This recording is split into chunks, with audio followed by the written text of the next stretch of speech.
ॐ अज्ञानतिमिरान्धस्य ज्ञानाञ्जनशलाकया चक्षुरुन्मिलितं येन तस्मै श्रीगुरवे नमः।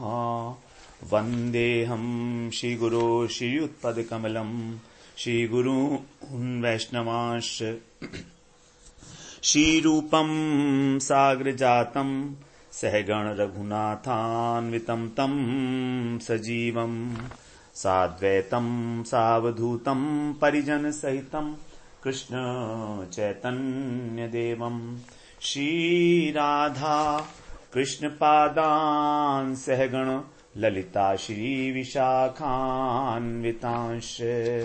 तमादिदेवं करुणानिधानं तमालवर्णं सुहितावतारम् अपार संसार समुद्र सेतुं भजामहे भागवत स्वरूपम्। हे देव हे दैत्य हे भुवनैक बंधो हे कृष्ण हे चपल हे करुणैक सिंधो हे नाथ हे रमण हे नयनाभिराम हा हा कदानुभवितासि पदं दृशोर्मे। श्री कृष्ण चैतन्य प्रभो नित्यानंद श्री अद्वैत गदाधर शिवसदी गौरभक्त वृंद। हरे कृष्णा कृष्णा कृष्ण हरे हरे हरे राम राम राम हरे हरे। हरे कृष्णा। सर्वप्रथम मैं अपने गुरुपाद पद्म ओम विष्णुपाद अष्टोत्तर शत श्री श्रीमद् भक्तिवेदांत माधव गोस्वामी महाराज के चरण कमलों में अनंत कोटि दंडवत प्रणाम ज्ञापन करता हूं। हम लोग श्रीमद् भागवत पुराण में 33वां प्रकरण जो भगवान का ब्रज लीला का प्रकरण है दशम स्कंध में, उसका हम लोग श्रवण कर रहे हैं। इसमें 33वें प्रकरण में जो इसका तृतीय पार्ट है अर्थात कैशोर लीला, भगवान की किशोर अवस्थाएं की जो लीलाएं हैं, हम लोग उसमें प्रवेश किए हैं 21वें अध्याय से। वहां पर हम लोगों ने श्रवण किया किस प्रकार भगवान ने वेणुनाद के द्वारा जो भी उनको जो व्यूढ़ा परोढ़ा गोपियां हैं उनको उनके हृदय में पूर्व राग उत्पन्न किया अपनी वेणुनाद के द्वारा। और 22वें अध्याय में हम लोगों ने श्रवण किया कि जो कन्या हैं अभी अर्थात जो कुंवारी कन्याएं हैं उनके हृदय में भी जो है कात्यायनी व्रत के माध्यम से पूर्व राग की उत्पत्ति हुई है। तो जो कन्याएं हैं उन्होंने 1 महीने तक कात्यायनी व्रत किया है, उसका भगवान ने फल दिया उनको। उन्होंने कहा कि मैं जो है आगामी रात्रियों में शरद में तुम्हारे साथ रास करूंगा, तुम्हारे को मेरा सामीप्य, तुम्हें मेरे संग की प्राप्ति होगी। इस प्रकार से भगवान ने उन सबको भी आनंदित किया। और अब हम 23वें अध्याय में प्रवेश कर रहे हैं जिसमें भगवान यज्ञ पत्नियों के ऊपर जो विप्र थे, तो ब्राह्मण लोग थे, वो याज्ञिक ब्राह्मण थे, वो यज्ञ कर रहे थे, तो उनकी पत्नियों के ऊपर किस प्रकार भगवान ने कृपा की है वो यहां 23वें अध्याय में बताया गया है। तो जब बताए हैं कि कृष्ण और बलराम दोनों ही यमुना की तीर पर स्थित हैं, वहां पर किसी शिलाखंड पर बैठ के वन का सौंदर्य निहार रहे हैं, वहां पर भगवान ने जो है वृक्षों की भी बड़ी प्रशंसा की है 22वें अध्याय में कि वृक्ष जो है हमको सब कुछ देते हैं। और उनका संदर्भ दिया गया वृक्षों का कि वृक्ष जो हैं वो मनुष्य को अनेक प्रकार के परोपकार करते हैं हमारे ऊपर। तो उसी समय अब जो उनके सखा हैं श्रीदाम सुबल इत्यादि जो ग्वालबाल हैं वो अब कृष्ण से कह रहे हैं। तो क्या कह रहे हैं वो ये 23वें अध्याय में हम लोग श्रवण करने जा रहे हैं। श्री गोपा उचुहु अथवा गोपा उचुहु, कहीं कहीं पर श्री है, जैसे हमारी भागवत के अंदर श्री शब्द लगाया हुआ है, तो और जो है उसमें भागवत में नहीं है, गीता प्रेस की में गोपा उचु, गोपा मतलब बहुवचन। राम राम महाबाहो कृष्ण दुष्ट निवर्हण एषा वै बाधते क्षुन्नस तच्छांतिम कर्तुम अर्हतः। गोपाल कह रहे हैं कि राम राम महाबाहो अर्थात हे बलराम जी, 2 बार कहा गया विशेष रूप से क्योंकि अत्यंत आवश्यकता है इस समय उनको। राम राम महाबाहो, आप कौन हैं? महाबाहो। आप महाबाहु हैं आप, तो कहीं कहीं पर महावीर्य भी है, तो महावीर्य हैं, महाभुज हैं, आप महापराक्रमी हैं, ऐसे बलराम जी। और दुष्ट निर्भरण, दुष्टों का दलन करने वाले कृष्ण। ऐशा, ऐशा मतलब यह जो हमको भूख लगी है, ऐशा वही माने निश्चित रूप से, ये जो क्षुत, क्षुत का मतलब भूख, ये जो भूख है, नौ माने हमको, बाधते माने पीड़ा दे रही है, हमको अत्यंत पीड़ा पहुंचा रही है ये भूख जो है, ऐशा, ऐशा क्षुत वही निश्चित रूप से, तत् माने उसकी, शांतिम कर्तुम, आप लोग जो हैं दोनों ही शांति कर देने में अर्हत, समर्थ हैं, आप हमारे भूख की शांति करने में समर्थ हैं, तो इसका कुछ शांति का उपाय करो आप, ये भूख हमको सता रही है। आपने अनेक प्रकार के शत्रुओं का नाश किया है, आप महाशत्रु, सभी असुरों का आप नाश करने वाले हो, लेकिन ये भूख जो है यही हमको सता रही है। श्रुतियों में कहा गया है कि भूख जो है मनुष्य की सबसे बड़ी शत्रु है। तो कह रहे हैं इस क्षुधा रूपी महाशत्रु का आप विनाश करो, तभी आपके अंदर जो महान बल है और आपके जो दुष्टों को विनाश करने की शक्ति है वो सार्थक होगी। तो यहां पर सखा जो है एक प्रकार से परिहास कर रहे हैं कि महाबाहो और दुष्ट निर्भरण कह के भगवान से। देखिए इस श्रुतियों में कहा गया है कि मनुष्य को 4 प्रकार के कष्ट होते हैं, असहनीय कष्ट 4 प्रकार के हैं। नंबर 1 दरिद्रता, गरीब होना एक बहुत बड़ा कष्ट है अपने आप में, कोई भी अपनी इच्छा पूरी नहीं कर सकता है वो व्यक्ति। उसके बाद आता है बुढ़ापा, यह भी बहुत बड़ा कष्ट है, शरीर काम नहीं करता है। तीसरा कष्ट है पुत्र वियोग, यदि हमारे जीते जी ही हमारे पुत्र हमारा मर जाए तो कितना दुख होता है पिता को, पुत्र वियोग। और चौथा कष्ट है ये भूख। इन चारों के अंदर भी जो भूख है उसको सर्वाधिक अधिक कष्ट बताया गया है, सर्वाधिक। इसलिए कह रहे हैं कि ये भूख जो है असुर की तरीके से है। क्षुधा खलु वही मनुष्य से हातव्यम, क्षुधा क्या है, ये हमारा शत्रु है निश्चित रूप से। क्षुधा को कहा गया है सबसे प्रबल शत्रु है, सबसे बड़ा कष्ट है। तो कह रहे हैं कृष्ण बलराम को कि हम लोग आज अत्यंत भूखे हैं, अभी तक कुछ खाने पीने की व्यवस्था हुई नहीं है, और तुमने वृक्षों की उदारता का तो बड़ा वर्णन किया अभी हमसे 22वें अध्याय में, लेकिन ये तुम्हारे उदार वृक्ष भी हमारी भूख को नहीं मिटा पा रहे हैं। हमने बहुत खोजा, वन में कुछ भी नहीं मिला है खाने को, और यहां पर अशोक वृक्ष के ऊपर पुष्प तो विकसित हैं, इनको देखकर आनंद तो होता है, लेकिन भूख की निवृत्ति थोड़ी ना होती है पुष्प देखकर।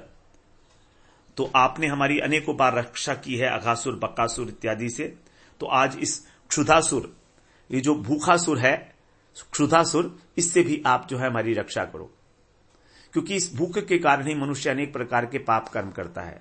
अनेक प्रकार के क्या, सारे ही पाप कर्म यही करता है भूख के कारण। यदि भूख ना हो तो हम पाप क्यों करेंगे। तो हे कृष्ण, हे बलराम, आपके अतिरिक्त हमारे पास और कोई सहारा नहीं है, आप शीघ्र ही हमारे लिए कोई व्यवस्था करो। अब दूसरे श्लोक में कह रहे हैं, श्री शुक उवाच इति विज्ञापितो गोपैर भगवान देवकी सुतः भक्ताया विप्र भार्याया प्रसीदन्नम अब्रवीत। सुखदेव जी कह रहे हैं, हे महाराज, भगवान देव की सुतः, ये जो शब्द है भगवान देव की सुतः अनेकों बार आया है भागवत के अंदर। अभी हम पहले भी इसको श्रवण करके आए हैं, पिछले अध्याय में भी अनेकों बार आया भगवान देव की सुतः। यहां पर देवकी का अर्थ जो है यशोदा ही है, लेकिन अब क्योंकि परीक्षित महाराज का संबंध देवकी से है, परीक्षित महाराज का संबंध तो देवकी से है, तो वो तो क्योंकि उस परिवार में जन्म हुआ है उनका, तो इसीलिए जो है देवकी शब्द जहां पर प्रयोग किया जा रहा है। और यशोदा का नाम भी एक देवकी है ही, हम जानते ही हैं। इस प्रकार से जो भगवान यशोदा नंदन है, देवकी सुत, गोपई इति, जब गोप बालकों के ऐसे विज्ञापित मतलब जब उन्होंने अपनी जो है बात बताई, सूचना दी, विज्ञापन होता है ना सूचना, तो निवेदन करना, तो जब अपने इस प्रकार के वाक्यों को उन्होंने निवेदन किया तो उसको सुनकर भक्ताया, परम भक्तिमती, जो उनकी विप्र भार्याया, ब्राह्मणों की जो पत्नियां हैं, उनके ऊपर प्रसीदन, अनुग्रह करने के लिए इदम अब्रवीत, इस प्रकार से कहा। तो भगवान तो सर्वांतर्यामी है, सब मालूम है उन्हें कि कौन उनका कहां पर कौन भक्त जो है प्रतीक्षा कर रहा है कृपा के लिए। तो भगवान जानते हैं कि यहीं पास में ही जो कुछ विप्र हैं, याज्ञिक ब्राह्मण हैं, वो लोग यज्ञ कर रहे हैं। तो इसी बहाने से भगवान ने इस लीला के माध्यम से भगवान अब उनके ऊपर कृपा करना चाह रहे हैं। उनको स्मरण हो आया कि ये जो है याज्ञिक पत्नी, ये बड़ी मेरी भक्तिमती पत्नी है उनकी, और अब जो है उनको कृतार्थ करना चाहिए। उन्होंने बहुत समय से अपने को मेरे चरणों में आत्मसमर्पण किया हुआ है, वो मेरी प्रतीक्षा कर रही हैं। उनके हृदय के अंदर मेरे प्रति जो है राग उत्पन्न हो चुका है अभी तक, लेकिन उन्हें नेत्रों से मेरा दर्शन नहीं किया है। तो इसलिए अब इन बच्चों की क्षुधा निवृत्ति कराने के बहाने आज उनकी अभिलाषा में पूरा करता हूं। इस प्रकार का संकल्प भगवान ने किया, और इस प्रकार का संकल्प करके फिर भगवान जो हैं उनसे कह रहे हैं। देखिए, भगवान की जो लीलाएं हैं वो बड़ी अद्भुत होती हैं, बड़े चमत्कारपूर्ण हैं। इनके चरण कमलों के स्मरण मात्र से भूख मिट जाती है, क्योंकि भूख क्या है? ये हमारी भूख हमारी प्राणों की क्रिया है। भूख और प्यास प्राणों की क्रिया है।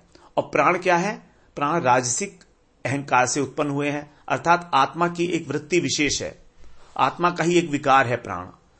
तो जिन और आत्मा का नहीं, आत्मा की नहीं, माया की, प्रकृति की, गलत बोल गए हम। तो आत्मा की वृत्ति नहीं है, माया की। तो माया की एक वृत्ति है, माया का ही एक जो है रूप है, प्रकृति का विकार है, और प्रकृति भगवान की जो है शक्ति है। तो इस प्रकार से यदि हम भगवान का स्मरण कर रहे हैं, साधारण स्मरण नहीं है ये जो शुद्ध भक्त स्मरण करते हैं उनको भूख प्यास का ध्यान नहीं रहता है। अब यहां पर जो है परीक्षित महाराज 4 दिन से कथा सुन रहे हैं, आज 5वां दिन है, और अभी तक उनको भूख प्यास नहीं लगी है। बीच में एक बार सुखदेव महाराज कह भी चुके हैं उनसे कि भूखे होंगे तुम राजा, कुछ खा पी लो। तो परीक्षित महाराज बोलते, अरे बाबा क्या बोलते हो महाराज, इस प्यास के कारण ही तो ये सारा का सारा हुआ है चक्कर।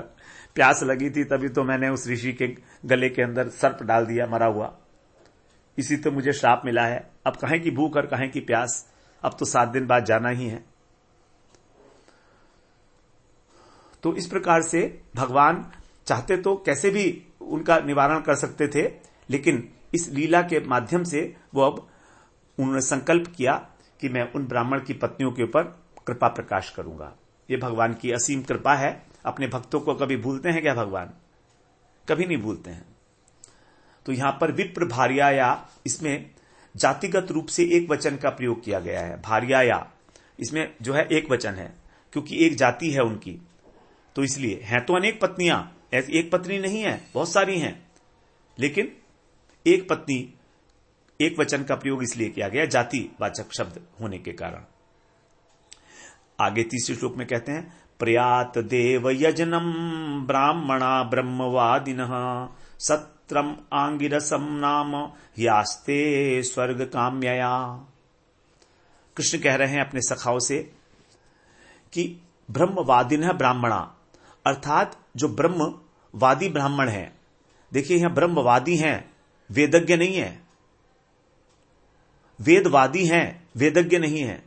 इस विशेष रूप से ये बात जो है ध्यान करने योग्य है। ब्रह्मवादिनः, ये वेदों के जानकार नहीं है, वेदों के तत्व को जानने वाला नहीं है, लेकिन ये कर्मकांडी ब्राह्मण है, इसलिए कहा गया ब्रह्मवादिनः।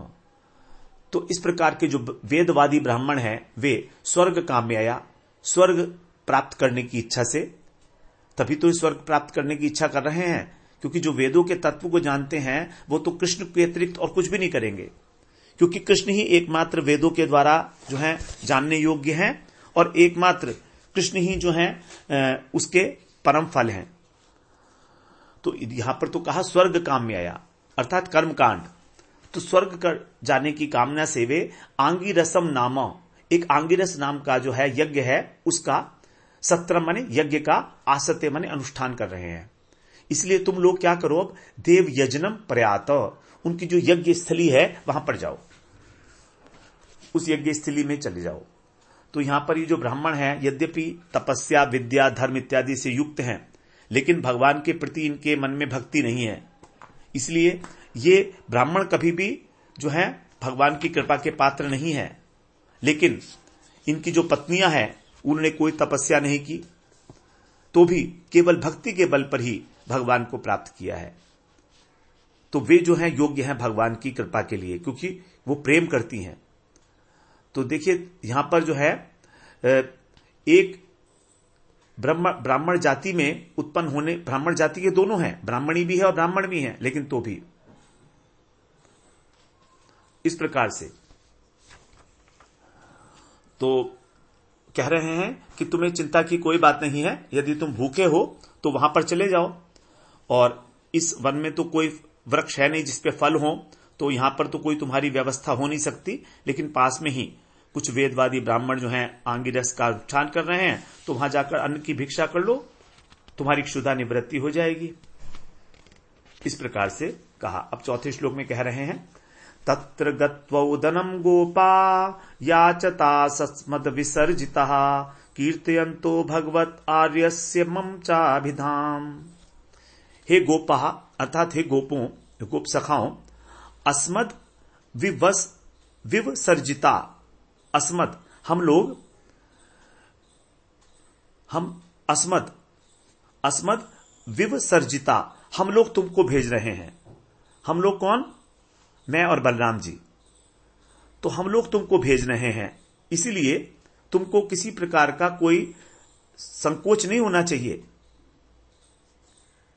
तो तुम लोग को वहां पर कौन भेज रहा है? हम लोग भेज रहे हैं, इसलिए तुम्हारे लिए कोई लज्जा की बात नहीं है, कोई संकोच की जरूरत नहीं है। भगवत है आर्यस्य, जो पूज्य श्री भगवान है, आर्य माने जो मुझसे श्रेष्ठ है, कौन? बलदेव जी, वे मम च और मेरा भी, अभिधाम माने नाम का, कीर्तयन्ते कीर्तन करने से, यदि तुम हम दोनों का नाम लोगे उनके आगे तो वे तुम्हें जो है इस दान का अपात्र नहीं समझेंगे। तत्र गत्वा, इसलिए तुम लोग वहां जाकर ओदनम याचतो, अन्न की भिक्षा कर लो। ओदनम माने अन्न। तो तुम हमारा नाम ले देना कि हमने तुमको भेजा है, तो इसके लिए ना तो तुम कोई संकोच करो कि हमको मांगना पड़ रहा है किसी से, कह देना उनसे कि मैंने और बलराम जी ने भेजा है, और फिर हम तो क्योंकि उन्होंने भेजा है तो हम आए हैं अन्न की भिक्षा करने के लिए आपके पास, और इस प्रकार जब आप मेरा हम दोनों का नाम लोगे तो तुमको भिक्षा अवश्य मिल जाएगी। तो इस प्रकार से तुम्हें कोई लज्जा भी नहीं आएगी, कोई संकोच भी नहीं होगा, क्योंकि ब्राह्मणों का जो अन्न होता है वो पवित्र होता है, और पवित्र अन्न का भोजन करने से सबका कल्याण होगा, इसमें भी कोई संदेह नहीं।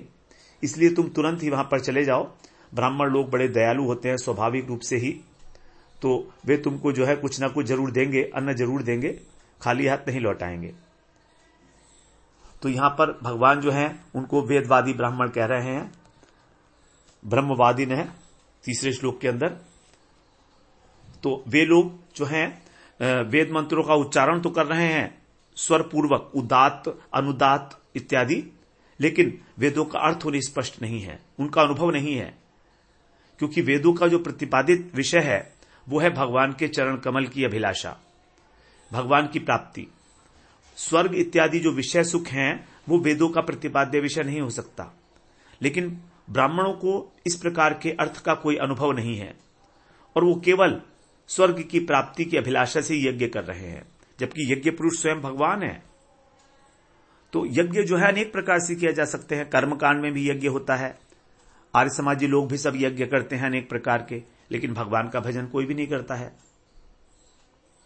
तो इस प्रकार वहां पर ग्वाल बालों को भेज के समझाया, भगवान ने जगत को समझा रहे हैं, हमें समझा रहे हैं कि केवल शास्त्रों का अध्ययन करने से, उच्चारण करने से, वेदों का पाठ करने से ही हमको धर्म की उपलब्धि नहीं हो सकती।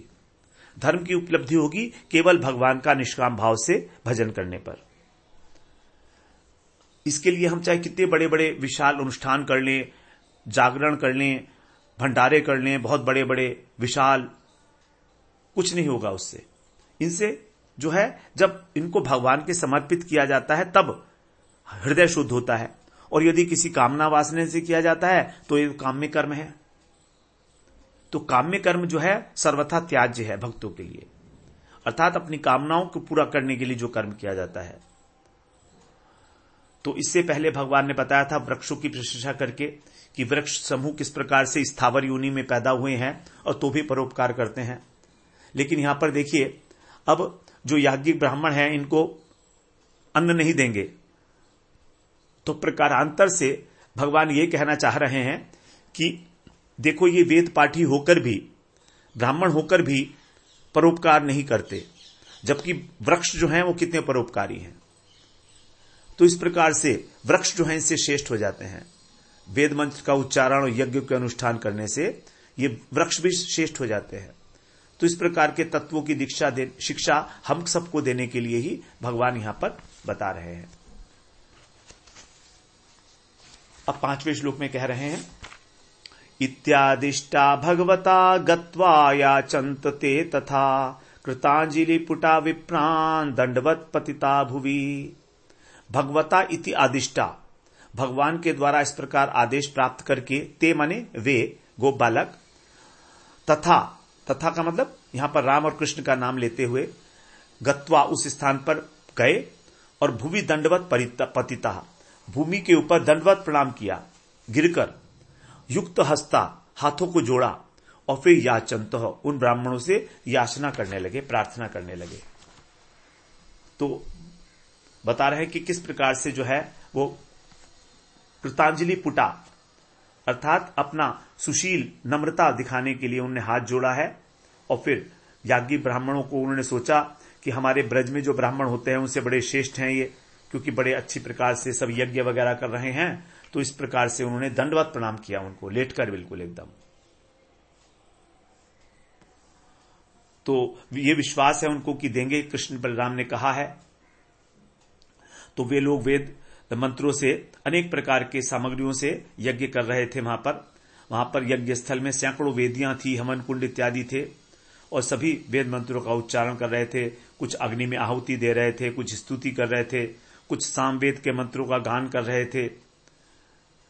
जो पूरा का पूरा यज्ञ स्थल था वो इस प्रकार से वेद मंत्रों के द्वारा मुखरित हुआ था। हवन से धुआं उठ रहा था, आहुति की गंध उसमें परिव्याप्त थी पूरी। अनेक प्रकार के वहां पर व्यंजन द्रव्य इत्यादि जो हैं रखे हुए थे। तो गोप बालक उनको जो है बड़े आनंदित हुए देखकर कि हाँ, कितना सुंदर अनुष्ठान हो रहा है, देखो। तो वहां पर जो है घी, चरु इत्यादि सब हवन कुंड में डाला जा रहा था। तो देखने लगे गोप बालक सबके सब कि ये तो बड़े उदार हैं, ऐसे व्यक्ति जो है जगत में कहां होंगे। उनको बड़ा अच्छा समझने लगे, क्योंकि इस प्रकार से वो अग्नि के अंदर आहुति डाल रहे हैं, तो उनको बड़ा परम उदार माना उन्होंने। इसीलिए सबको उन्होंने जमीन पर गिरकर प्रणाम किया और फिर हाथ जोड़कर खड़े हो गए। जब ब्राह्मणों का मंत्र पाठ समाप्त हो गया तब उनको कुछ कहने का साहस हुआ। अब कह रहे हैं आगे 6ठे श्लोक में, हे भूमि देवा शृणुत कृष्णस्यादेशकारिणः प्राप्तान् जानीत भद्रं वो गोपान्नो राम चोदितान्। हे भूमि देवा, ब्राह्मणों को कहा जाता है भूमि के देव, भूदेव कहा जाता है। इसलिए कहा हे भूमि देवा, अर्थात हे ब्राह्मणों, शृणुत, आप लोग हमारी प्रार्थना श्रवण करें। कृष्णस्य आदेशकारिणः, हम जो हैं कृष्ण के आज्ञानुवर्ती हैं, कृष्ण के आदेश का पालन करने वाले हैं। रामचोदितान, और बलराम जी के द्वारा हम लोग प्रेरित किए गए हैं। और प्रेरित होकर नौ माने हम लोग गोपान प्राप्तान, आपके समीप यहां पर आए हैं। हम गोप लोग अब आपके समीप आए हैं, उपस्थित हुए हैं। जानी तो वह, इस प्रकार आप समझें, हम लोगों के विषय में आप लोग इस प्रकार से समझें। भद्रम भवतु, आप सबका कल्याण हो। तो बड़ी शुभ बातें उन्होंने कही। सबसे पहले चरणों में प्रणाम किया, फिर बताया आपका जो यज्ञ अनुष्ठान है ये परम मंगलमय हो। आप कृपा पूर्वक हमारे निवेदन को सुने। हमें जो है कृष्ण के आदेश से और बलराम जी की प्रेरणा से ही, क्योंकि कृष्ण जो है नंद महाराज के पुत्र होने के कारण बलराम से अधिक ऐश्वर्यशाली हैं, इसलिए पहले उन्होंने कृष्ण को कहा और फिर बाद में कहा कि रामचोदितान, राम जी के द्वारा, बलराम जी के द्वारा हम लोग प्रेरित किए गए हैं कि हम आपसे अन्न की भिक्षा करें। अब 6ठे श्लोक में कह रहे हैं 7वें में, गाश्चरयन्ताव विदुरो न ओदनम रामाच्युतौ वो लसतो बुभुक्षितौ तयो द्विजाओदनमर्थितोर्यदि श्रद्धा च वो यच्छत धर्म वित्तमः। 2 प्रकार के संबोधन है यहां पर। द्विजा और धर्मवित्तमा। तो दो प्रकार के संबोधन है ब्राह्मणों के लिए। द्विजगण, द्विज का मतलब होता है जिनका दूसरा जन्म होता है। पक्षी को भी द्विज कहते हैं क्योंकि पहले अंडा होता है, फिर उसमें से अंडे में से पक्षी निकलता है। तो द्विज यहां पर उपनयन संस्कार, जिसका उपनयन संस्कार हो जाता है उसको द्विज कहते हैं। तो ब्राह्मण और वैश्य और क्षत्रिय तीनों ही उपनयन संस्कार के योग्य हैं। तो यदि इनका उपनयन संस्कार होता है तो इनको भी द्विज कहा जा सकता है। तो कह रहे हैं, हे द्विजो अविदूरे, अर्थात बहुत अधिक दूर नहीं, निकट में ही, गाहाचार्यंतौ, गायों को चराते हुए, रामाच्युतौ, राम और अच्युतौ, कृष्ण के लिए कह रहे हैं अच्युत। यहां पर देखिए कृष्ण के लिए जो शब्द प्रयोग किया जा रहा है, अच्युत भगवान। ऐसे बुभुक्षितौ, भूखे प्यासे होकर, वह माने आप लोगों का, ओदनम, अन्न की, लश्यतः, अभिलाषा कर रहे हैं। यहां पर द्विवचन है, तो अपने को नहीं कहा कि हम भूखे हैं। रामाच्युतौ बुभुक्षितौ, जब बुभुक्षितौ तो वो भी हैं सबके सब, ये नहीं कहा कि हमें भूख लगी है, बल्कि ये कह रहे हैं क्योंकि कहा था उन्होंने कि आप लोग मेरा नाम लेना हम लोगों का, इसलिए तुम्हें संकोच नहीं होगा कुछ। तो बिल्कुल उन्हीं की आज्ञा का पालन करते हुए। तो ओदनम का अर्थ होता है अन्न। हे धर्मवित्तमा, अर्थात हे धर्म को जानने वालों, धर्मज्ञ। ओदनम अर्थिनो, ओदनम माने इस अन्न के, अर्थिनो माने जो अर्थार्थी हैं, अर्थात जो अभिलाषा करने वाले हैं। ऐसे तयो, उन दोनों के लिए, राम और कृष्ण के विषय में। तयो माने यही द्विवचन। यदि वह माने आप लोग श्रद्धा हो तो यच्छत, अन्न का दान दें। तो यदि आपकी कृष्ण बलराम के प्रति जो अन्न को आपसे जो है अन्न की याचना कर रहे हैं, यदि आप उनके प्रति कुछ श्रद्धावान हैं तो आप हमको कुछ भिक्षा दीजिए। तो उन्होंने ब्राह्मणों का भोजन होने से पहले ही अन्न की भिक्षा किस प्रकार दी जा सकती है अगर ब्राह्मण कहें? मान लीजिए यदि कहें तो इसके उत्तर में कह रहे हैं कि वो बुभुक्षितौ, अर्थात वो उनको भूख लगी है और भूखा व्यक्ति ही वास्तव में अन्नदान का पात्र है। भगवान ने गीता में बताया 3 प्रकार के दान हैं, तामसिक, राजसिक और सात्विक। सात्विक दान ही है जो योग्य व्यक्ति को योग्य स्थान पर दिया जाए और आदरपूर्वक दिया जाए, उसको सात्विक दान कहा जाता है। तो कह रहे हैं आप तो इस बात को जानते हैं, इसीलिए कह रहे हैं धर्मवित्तमा, आप तो शास्त्रज्ञ हैं, आप लोग शास्त्रज्ञ हैं। तो जब उन्होंने कोई उत्तर नहीं दिया ब्राह्मणों ने, तब वो कह रहे हैं आगे फिर कि यदि आपकी श्रद्धा है राम बलराम के प्रति, राम और कृष्ण के प्रति, तब आप लोग प्रदान करें। श्रद्धा वाला जो प्रयोग किया है उन्होंने चौथी लाइन में किया है। ठीक है, कोई फर्क नहीं पड़ा उनके ऊपर, ब्राह्मणों के ऊपर। तब वो कह रहे हैं कि श्रद्धा है तो दे दीजिए, अन्यथा हम लौट जाएंगे। बिल्कुल ठीक बात है। तो आप जो है धर्म और अधर्म के विषय में हमसे अधिक जानते हैं, हम क्या कहें? अच्युत कह दिया ना भगवान को, जिनके श्रवण करने मात्र से ही सारा जो है जगत उनके प्रति अनुरक्त हो जाता है। ऐसे राम और कृष्ण भी भूखे हैं और आज आप लोगों से अन्न की प्रार्थना कर रहे हैं और तो भी आप चुप हैं। इसलिए ऐसा प्रतीत होता है कि आप लोग द्विज हो। द्विज का मतलब क्या है? द्विज का मतलब यहां पर बता रहे हैं कि 2 पिताओं से उत्पन्न हो, यह आक्षेप है।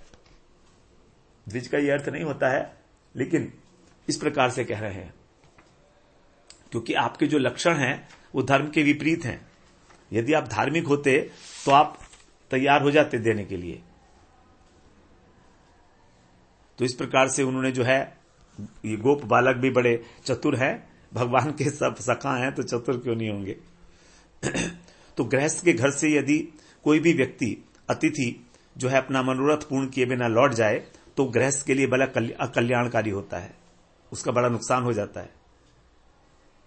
अतिथिर्यस्य भग्नाशो ग्रहात् प्रतिनिवर्तते स तस्मै दुष्कृतम दत्ता पुण्यमादाय गच्छति।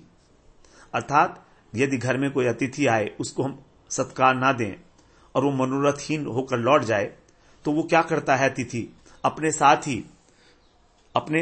ही अपने पाप को तो गृहस्थ को दे देता है और उसके पुण्य ग्रहण करके वापस चला जाता है।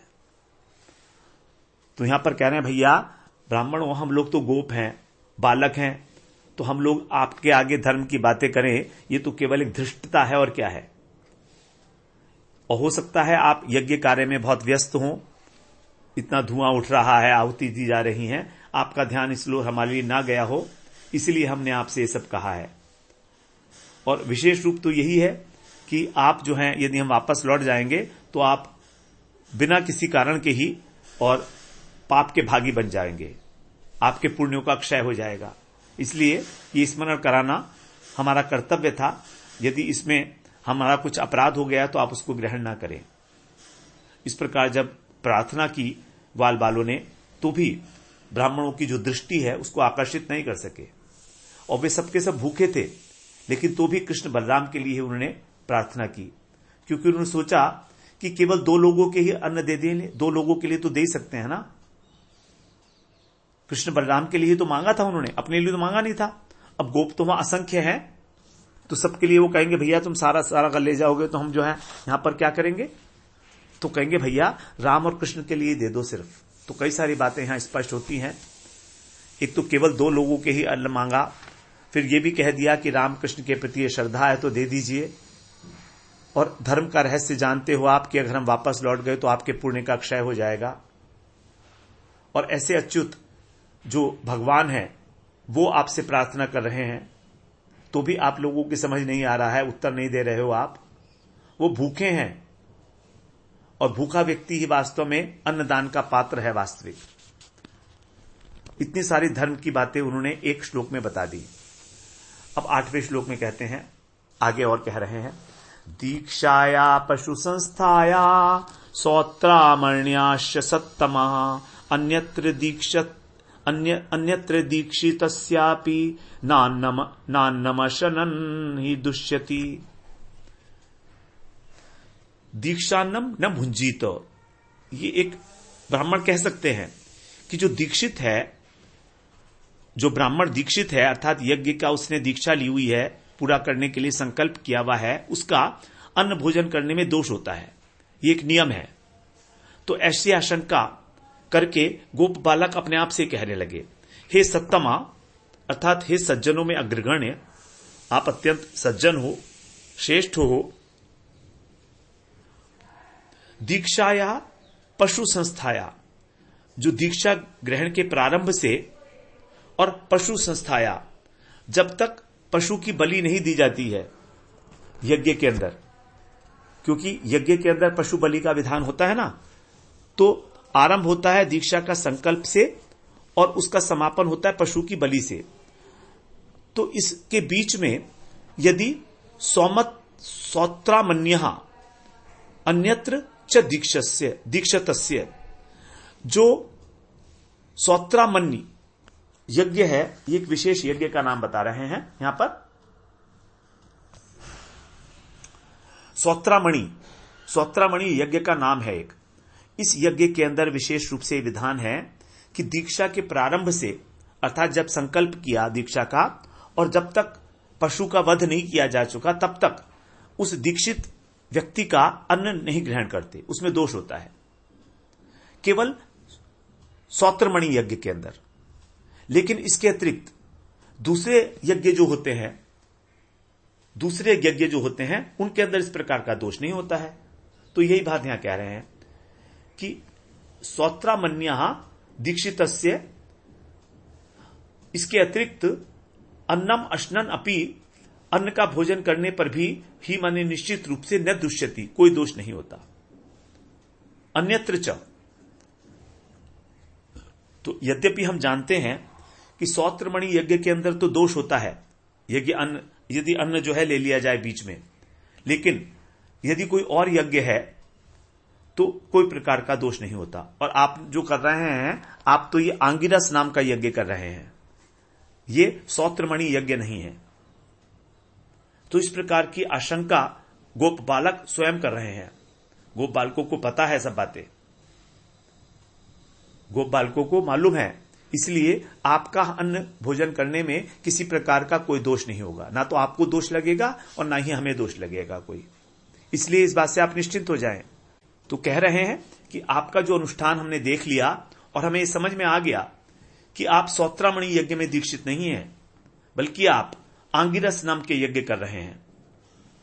और आंगिरस के अंदर जो है अन्न भक्षण करने पर बीच में भी कोई दोष नहीं होता, इसीलिए आपसे अन्न की भिक्षा करने पर हमें कोई दोष नहीं लगेगा। यद्यपि हम बहुत छोटी उम्र के आयु बच्चे हैं, हमने कभी वेद शास्त्रों का अध्ययन नहीं किया, लेकिन फिर भी हम अज्ञानी नहीं हैं। हमारे सखा तो परम पुरुषोत्तम भगवान श्री कृष्ण हैं, अच्युत। तो इस प्रकार से आवश्यकता पड़ती है तो हमारे अंदर स्वयं ही सारे शास्त्र जो है स्फूर्त हो जाते हैं। भगवान की कृपा है। हम लोग जो हैं, कौन है ये सबके सब? सिद्ध पार्षद हैं, भगवान के भक्त चूड़ामणि हैं। सब कुछ इनका देह, इंद्रिय, मन इत्यादि अप्राकृत है। गोप बालक कोई साधारण बालक तो है नहीं, सच्चिदानंदमय स्वरूप है भगवान का। वो जैसा भगवान है वैसे ही इनका स्वरूप है। तो इस प्रकार से यद्यपि अज्ञानी की भांति व्यवहार कर रहे हैं, लेकिन वो कृष्ण भी स्वयं अद्वैत ज्ञान परतत्व हैं। तो उनका ज्ञान योग माया के प्रभाव से आच्छादित रहता है, वो ठीक बात है। लेकिन यहां पर जो है कृष्ण की सेवा के लिए जब अन्न की भिक्षा मांगने के लिए आए, तो यहां पर वैदिक यज्ञ के नियम बता दिए उन्होंने। इस प्रकार से उन्होंने प्रार्थना की।